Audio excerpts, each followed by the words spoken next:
राजनीति वो live film है जहां किरदार बदलते जाते हैं, डायलॉग्स बदलते जाते हैं। राजनीति की लाइव फिल्म में शिवसेना का किरदार भी इस समय बदल रहा है, जनता देख रही है।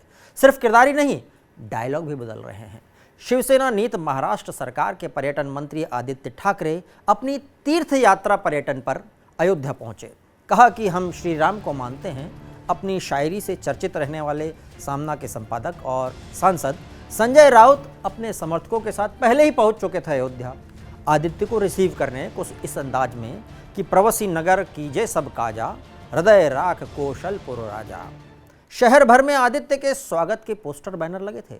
लखनऊ में स्वागत के बाद अयोध्या में स्वागत हुआ। देखने वालों ने देखा, सुनने वालों ने सुना कि आदित्य के मुंह में राम था। आज जब हम आए हैं तो ये कोई राजनीति का विषय नहीं है, ये हमारी खुद की आस्था का विषय है। पूरा शिवसेना परिवार यहाँ आया है, हजारों की तादाद में यहाँ आया है, संख्या काफी बड़ी है, ट्रेनें भरकर आई है, प्लेन्स है, गाड़ी से लोग आए हैं, यही करने की रामलला का दर्शन लेना है। पत्रकारों ने पूछ लिया कि हिंदुत्व की वापस याद आ रही है क्या, या फिर शिवसेना हिंदू पॉलिटिक्स की तरफ बढ़ रही है? तो जवाब में रामचरितमानस की चौपाई मिली। शिवसेना का जो पॉलिटिक्स रहा है, जो हिंदुत्व रहा है, वो आप सभी को पता है। मैं हर बार यही कहते आया हूँ, हमारा पॉलिटिक्स सिंपल है, हमारा हिंदुत्व साफ है। रघुकुल रीत सदा चली आए, प्राण जाए पर वचन न जाए। जो भी हम चुनाव में वचन देते हैं वो पूरे करते हैं। चुनाव हो या ना हो, जीते हारे, हम हमारा वचन पे खरे ठहरते हैं। प्राण जाई पर वचन न जाई। पत्रकार का सवाल पूछना जायज था, क्योंकि शिवसेना ने जिन पार्टियों के साथ मिलकर गठबंधन महाविकास अघाड़ी बनाया है, उन पर अक्सर हिंदू विरोधी के आरोप लगते रहते हैं और इन पार्टियों के कुछ नेता खुलेआम हिंदू विरोधी हवाओं को शय देते भी दिखते हैं। पर आदित्य ठाकरे इस पूरी की पूरी कॉन्फ्रेंस में ये बताते रहे कि पॉलिटिक्स करने नहीं आए हैं वो। यहाँ जमीन चाहिए अयोध्या में, जिसमें महाराष्ट्र के तीर्थ यात्रियों के लिए सदन बनाया जा सके। महाराष्ट्र से काफी सारे यात्री आते हैं या तीर्थ यात्रा करने आते हैं, तो मुझे लगता है कि रहने के लिए कोई प्रबंध हो, इसलिए वो हम महाराष्ट्र सदन बनाना चाहते हैं। आदित्य के बयान पर समझने वाले ये समझ गए होंगे कि तीर्थ यात्रियों के लिए जमीन के बहाने शिवसेना हिंदुओं के दिलों में अपनी खोई जमीन वापस पाना चाहती है, इसलिए प्रभु श्री राम की शरण में है।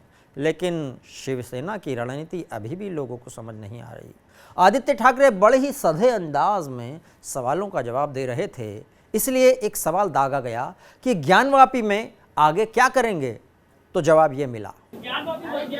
अलग अलग विषय। आज जैसे मैंने कहा कि आज राजनीति पे नहीं, अयोध्या पे बात करेंगे।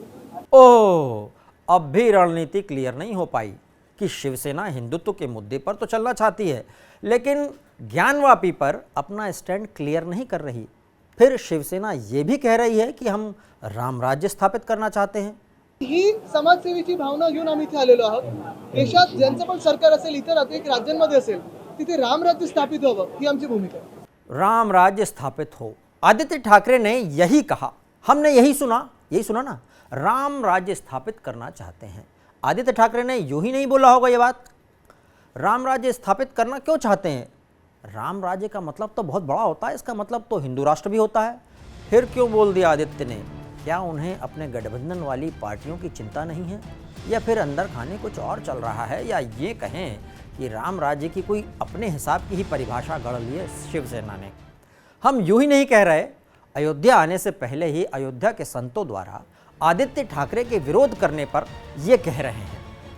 संतों का ये मानना है कि एक तरफ तो हनुमान चालीसा पढ़ने वालों को जेल हो रही है महाराष्ट्र में, तो फिर ये उमड़ी अचानक राम भक्ति का क्या मतलब है? आवे स्वागत है, हम सम्मान करते हैं, लेकिन यह डुग्गी पीट कर, ये भोंपू बजाकर और पोस्टर से पाट कर आना क्या राजनीतिक दौरा नहीं हो गया? तो ऐसे कालेमियों से सावधान रहने की जरूरत है। जो लोग महाराष्ट्र में हनुमान चालीसा पढ़ने पर 14 दिन का जेल होता है और आतंकवादी वाला जो है कानून उसके ऊपर लाद दिया जाता है, वो अयोध्या आकर क्या बताना चाहते हैं, अयोध्या आकर क्या संदेश देना चाहते हैं? और यहाँ तक देखिए, मुझको तो जानकारी ये भी है कि वो संजय राउत कल नया घाट पे थे और सरजू आरती में शामिल भी नहीं हुए। कहने का मतलब ये शुद्ध रूप से कालेमी लोग हैं, गिरगिट जैसे रंग बदलने वाले लोग हैं। ऐसे लोगों से सतर्क और सावधान रहने की जरूरत है। ओ माय राम, महंत राजू दास ने आदित्य ठाकरे को कालनेमी कह दिया। जिनको कालनेमी नहीं पता उनको बता देते हैं कि रामायण में एक प्रसंग है, जब हनुमान जी लक्ष्मण जी के साथ प्राण बचाने के लिए संजीवनी लेने जा रहे थे, तो रास्ते में रावण ने उनको डिस्टर्ब करने की योजना बनाई। हनुमान जी को सूरज उगने के पहले ही संजीवनी लानी थी। रावण ने देर करने के लिए रास्ते में कालनेमी राक्षस को बैठा दिया। कालनेमी राम नाम का जाप करने लगा तो हनुमान जी रुक गए, पर थोड़ी देर बाद उनको समझ में आ गया कि ये तो काम बिगाड़ने के लिए बैठा है और रावण का आदमी राक्षस है। ये कहानी थी कालनेमी की। आदित्य ठाकरे ने यह जताने की कोशिश की कि संतों और लोगों ने उनका स्वागत किया है और शिवसेना लोगों के दिल में रहती है। राजनीति जो कहे, पर यह तो सच है कि राम सिर्फ धार्मिक चरित्र नहीं है, बल्कि सनातन धर्मियों की धमनियों में बहने वाला नाम है। राजनीति भले ही श्री राम को देखकर अपने किरदार बदलती रहे, पर राम सतत रूप से सबको दिशा दिखाते रहेंगे। हालांकि बात शिवसेना के किरदार से शुरू हुई थी, तो ये लगता है कि शिवसेना किसी ट्रांजिशन मोड में है, पर यह कहना वाकई जल्दबाजी होगी कि शिवसेना अपने पुराने रूप में लौट रही है। जाते जाते ये लाइन याद आ रही हैं, पार न लगोगे श्री राम के बिना, राम न मिलेंगे हनुमान के बिना। नमस्कार।